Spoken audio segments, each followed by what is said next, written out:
address some of the shortcomings that were in that initial draft, as well as hopefully to provide some additional tools for our code enforcement officers to help deal with public nuisance businesses.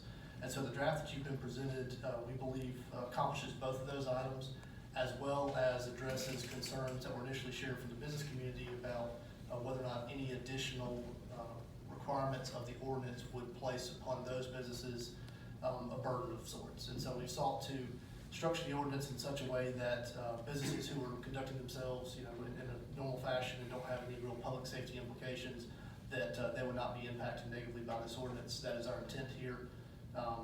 And I would just lastly say this applies to the unincorporated areas of the county only, which was a point of question with the initial nightclub ordinance that came out.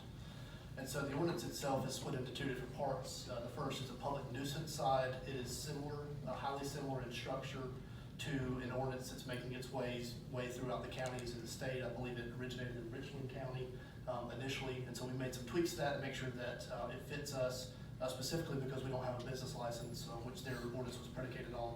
But the public nuisance section effectively defines what a public nuisance is. It includes things like gambling, unlawful sexual activity, law violations, sale and otherwise controlled substances, violation of laws effectively in a disproportionate fashion that requires public safety responders to turn out disproportionately as compared to other locations. So if we're having to send out police officers out there 500 times a year, that would not be typical of a routine business location, and so therefore it may be disproportionate.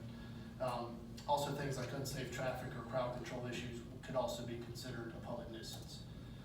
The ordinance itself also defines a public nuisance as 6 or more instances of a series of things in the preceding 12 months. They include violations of state and local alcohol laws, violations of federal, state, and local narcotics laws, violation of gun laws, assaults, crimes of violence against a person, crimes against property, violation of fire codes, and significant traffic hazards.